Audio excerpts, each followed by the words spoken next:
Welcome to the Daily Chronological Bible.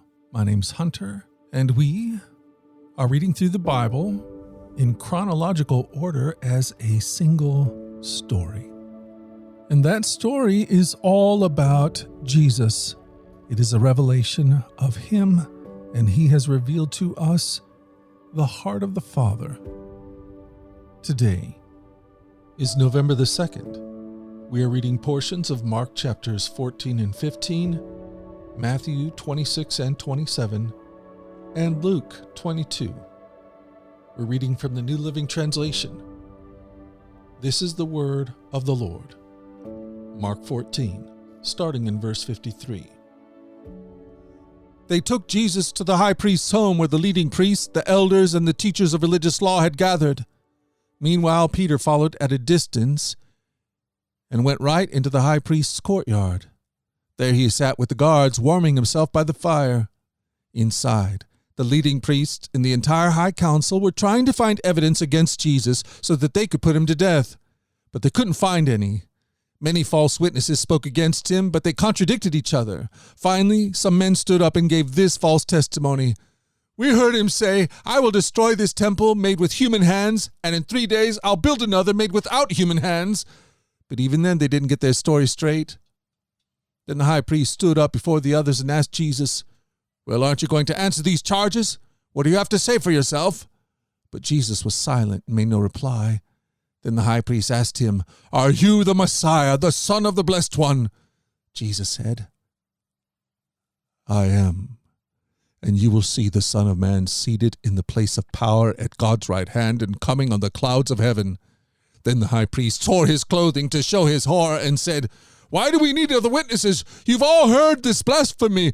What is your verdict?" "Guilty," they all cried. "He deserves to die." Then some of them began to spit at him, and they blindfolded him and beat him with their fists. "Prophesy to us," they jeered, as the guards slapped him as they took him away. Then the people who had arrested Jesus led him to the home of Caiaphas, the high priest. There the teachers of religious law and the elders gathered. Meanwhile, Peter followed him at a distance and came to the high priest's courtyard. He went in and sat with the guards and waited to see how it would all end. Inside, the leading priests and the entire high council were trying to find witnesses who would lie about Jesus so they could put him to death. But even though they found many who agreed to give false witness, they could not use anyone's testimony. Finally, 2 men came forward who declared, "This man said, 'I am able to destroy the temple of God and rebuild it in 3 days.'" Then the high priest stood up and said to Jesus, "Well, aren't you going to answer these charges? What do you have to say for yourself?" But Jesus remained silent. Then the high priest said to him, "I demand in the name of the living God, tell us if you are the Messiah, the Son of God." Jesus replied, "You have said it. And in the future you will see the Son of Man seated in the place of power at God's right hand and coming on the clouds of heaven." Then the high priest tore his clothing to show his horror and said, "Blasphemy! Why do we need other witnesses? We've all heard his blasphemy. What is your verdict?" "Guilty," they shouted. "He deserves to die."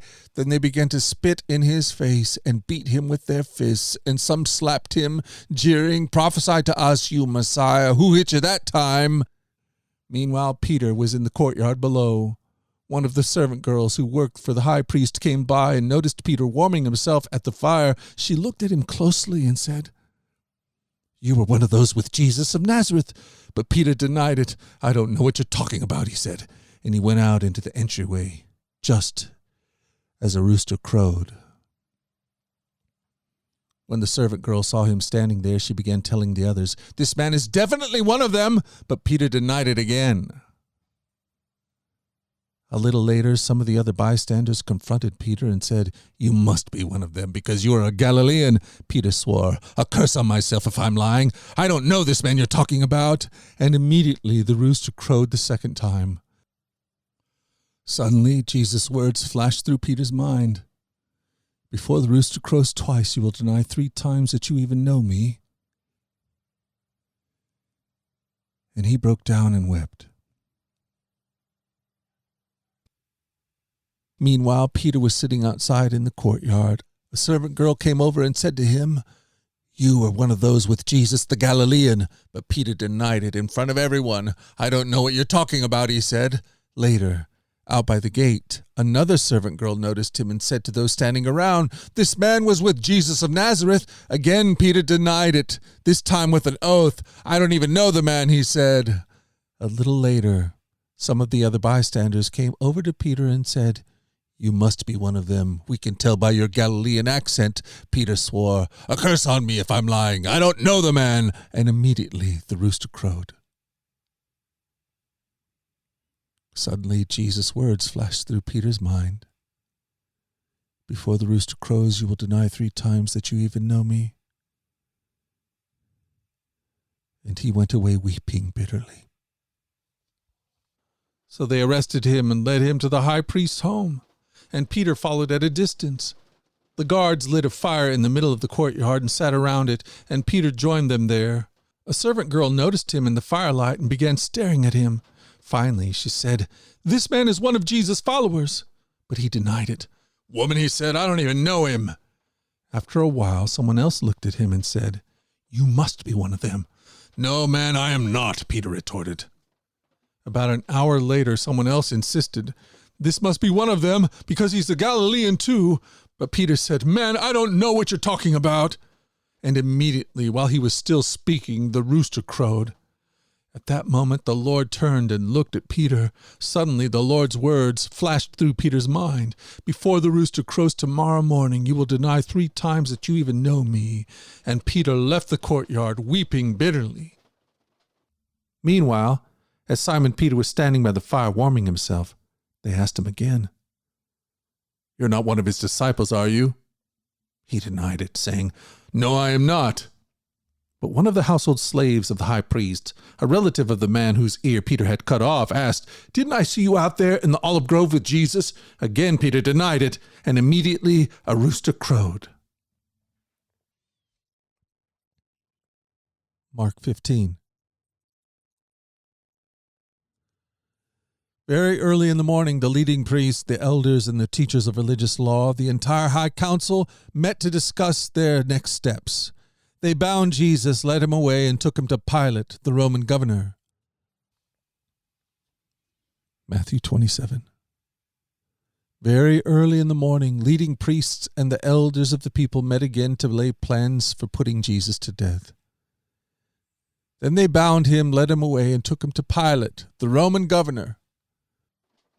The guards in charge of Jesus began mocking and beating him. They blindfolded him and said, "Prophesy to us! Who hit you that time?" And they hurled all sorts of terrible insults at him.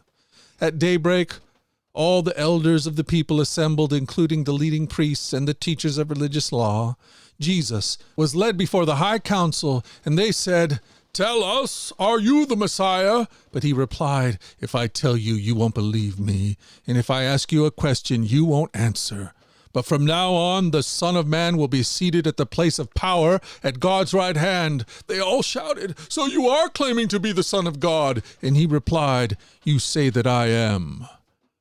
"Why do we need other witnesses?" they said. "We ourselves heard him say it." When Judas, who had betrayed him, realized that Jesus had been condemned to die, he was filled with remorse. So he took the 30 pieces of silver back to the leading priests and the elders. "I have sinned," he declared, "for I have betrayed an innocent man." "What do we care?" they retorted. "That's your problem." Then Judas threw the silver coins down in the temple and went out and hanged himself. The leading priests picked up the coins. "It wouldn't be right to put this money into the temple treasury," they said, "since it was payment for murder." After some discussion, they finally decided to buy the potter's field, and they made it into a cemetery for foreigners. That is why the field is still called the Field of Blood. This fulfilled the prophecy of Jeremiah that says, "They took the 30 pieces of silver, the price at which he was valued by the people of Israel, and purchased the potter's field, as the Lord directed."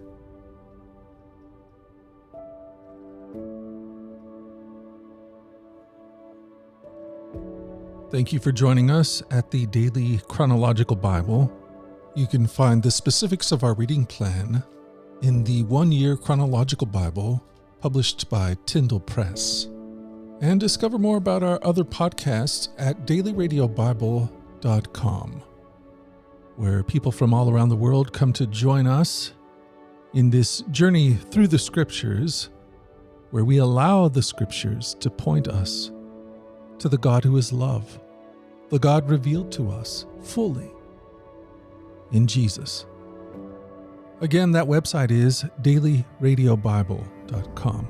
Subscribe or follow wherever you get your podcasts. Until tomorrow, let's go forward in God's joy. Let's let His joy be our strength. And let us always remember this, that you are loved. No doubt about it. Alrighty, I'll talk to you again tomorrow. Bye-bye.